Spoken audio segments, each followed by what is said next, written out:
What's up, snake fans? Dave Palumbo here for Muscle Serpents Daily, and today we're going to be going into the snake room and checking out some cool snakes and some grow-up boas and some possible ball python clutches, and you never know what might hatch in that incubator. I want to give a big shout out to Sin City Exotics, who produced an incredible looking Burmese python, a caramel labyrinth. Wow, am I jealous? You know, I had to stop breeding Burmese pythons because they changed the laws here in Florida. Luckily, I'm still able to have some for display and education purposes. But wow, that caramel labyrinth is out of sight. What a great combination that made. And I think that might be the nicest caramel combination at this point that I've seen, at least. The caramel pied is pretty crazy too, but the caramel labyrinth is just, the contrast is just insane. What a great job. What a great vision, finally realized. I can't be happier for Sin City Exotics. You know, great job, and keep doing that thing that you're doing with the berms. I wish I could buy a couple of those, but unfortunately I can't. I'll have to just live vicariously through your great pictures. All right, let's take a look and see what we got today in the snake room. Always nice to come home and see two peacocks sitting on top of my BMW X7. Yeah, I think they think it's a nice nesting place up there. They're gonna lay their eggs on top of my car. Unbelievable. This is wildlife here in Florida. I love it. I got two dinosaurs, little raptors, you know, inside my garage, hanging out. Can't get better than that, right, guys? All right, here's my beautiful second female cured diamond python. Coming out looking for food. Must smell some food because Pablo's feeding a little bit. She ate already, so she's not getting any more food. Can't overfeed the diamond python, so she wants to come up to this camera. She's very, very curious about this camera. She's got a dirty cage. I gotta clean her cage, so let me pull her out. All right, clean cage for our diamond python female here. Ooh, let's see. She's getting some nice color. Really nice color. She was really dark when I first got her. She is just spectacular looking. Wow. I'm really happy. This is my second female that I got from Tom Crutchfield. The other one's a year older, and then I have the male, which is a year younger than these two, than this one. So once they're all up to adult age, I might put them all together and cohabitate them in a really big, nice enclosure. And that's what I'm thinking. We'll see. Haven't decided yet. But this one is really, I'm really, really digging her. She's nice. Really nice looking. Beautiful Hyposcoria head call albino male that I have a customer that's interested in. He might be sold. Beautiful, beautiful boy. Looking really, look, he's got a lot of reds in him. He's got speckling in his face. This guy could be a potentially IMG. You know, he's from a litter of IMG, so it possibly can be IMG. He does have the darkness in the face, and sometimes the hypo gene can wipe out some of that blackness, but he has black speckles on his body, so this guy definitely could potentially be IMG. It's hard to tell with the scorias because they express the IMG gene very, very individually, meaning that some express it more than others, and there's no predicting what it might do. Obviously, the hypo gene will dilute that down. Beautiful, beautiful tail, some really nice light colors, and this is a really, really cool looking scoria rendition. There's a lot of it almost looks like paradoxing, but I think that's the IMG that's doing that. Really nice little boy here. Perfect little, look at that eye. Look at that cool eye. Looks like a retic. Once again, I know you guys love when I kind of show off some of the stuff I have. These guys are putting some nice size on these scoria babies I have. I always find that once they're over a year old and they start putting size, that's when everyone wants to buy them because they're getting closer to breeding age, obviously. All right, we're cleaning. We're doing this beautiful IMG scoria. Look at this guy. He is just getting so beautiful. He is so dark. I love this boy. He might even go into the breeding rotation this coming year. Probably not, probably next year, but what a beautiful boy this is. Oh, look at him. Look at that dark, look how dark he is. It keeps getting darker and darker. Just the dark spots are getting darker. The light spots are staying light. He's getting a little more speckling in here, but it's really, I'm noticing the dark areas are the ones that are really, really coming through. And I love contrast, and when the darkness comes in, you get more contrast. Beautiful, beautiful. All right, cleaning day continues with my Hypo Scoria Het VPIT positive. Looking gorgeous. These are my favorite scorias that I have. I don't know what it is with the color with these things.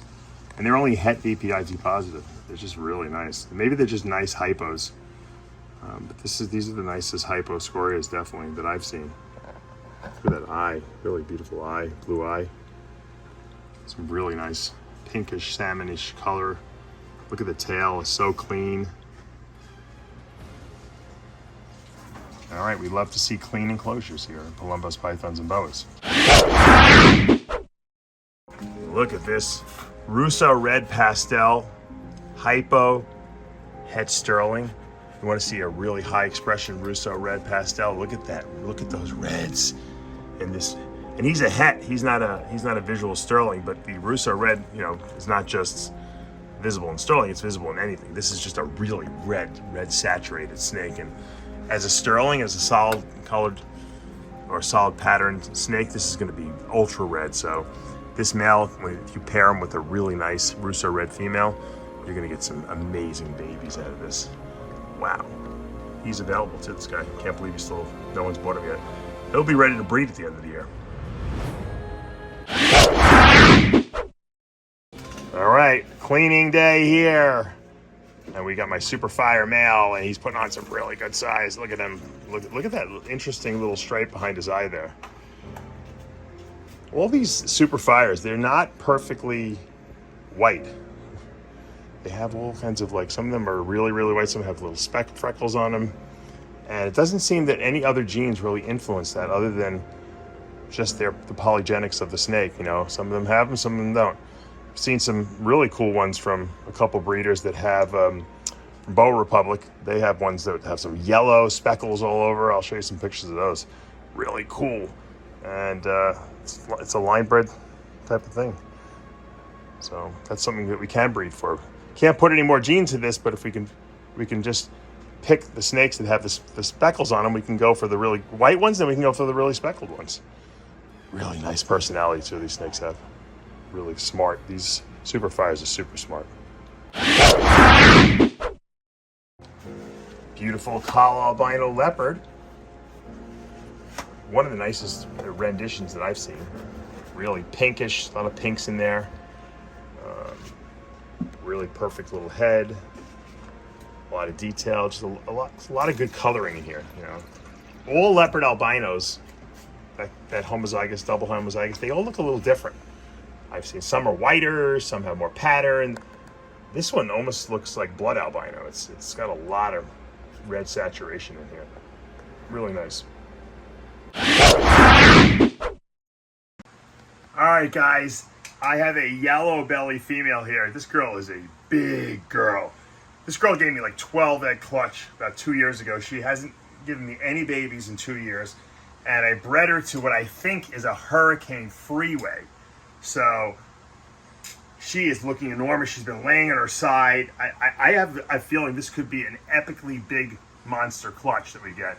It could break the record, my record at least. I wouldn't be surprised if we got 14 eggs from this girl. She is just huge, and she's you can feel like she's got stuff in her. She hasn't really been eating too much, but she has got girth to her. So I have a feeling that she's going to lay in a couple of days, maybe in a week or so, maybe less. She might lay tomorrow. I mean, she's really looking big. And once again, if we hit the hurricane freeway, that would be awesome. Hopefully we won't hit a lot of ivories. And I'm looking, you don't see ball pythons this big that often. This is a big girl. Probably my biggest girl at this point, I think. Pop, wouldn't you say? She's probably the biggest I think I have. I think she's the longest. Yeah, she's not a young snake too. This snake is probably 8 years old, maybe 9 years old, 10 years old. I don't even know. I have to check. But All right, let's put her back in here. What is she? She's a 15, so what is she, 7 years old? Not too bad. All right, we're cleaning carpets, and I got pooped on a little bit, but this is a beautiful Xanthix, 66% het albino carpet from 2020. So she's for sale in Morph Market. This is a nice, well-started carpet if you guys are trying to get into the snow project, which is the Albino Xanthix. A lot of people have been asking me. I did a lot of work for you. I got these guys feeding. I got them up to size. They're eating now really well. If you guys are looking in for an Xanthix, possible het albino, this is a great female. Look at what a nice personality. Aside from the fact that I got pooped on, she's got a really nice personality. You know, she's no bitey. It's funny how when they're a little nippy, and then when they get to a certain age, like this is around the age when they get to, they're really confident in themselves, and they don't bite anymore. They just kind of like want to chill out and hang out. So check her out.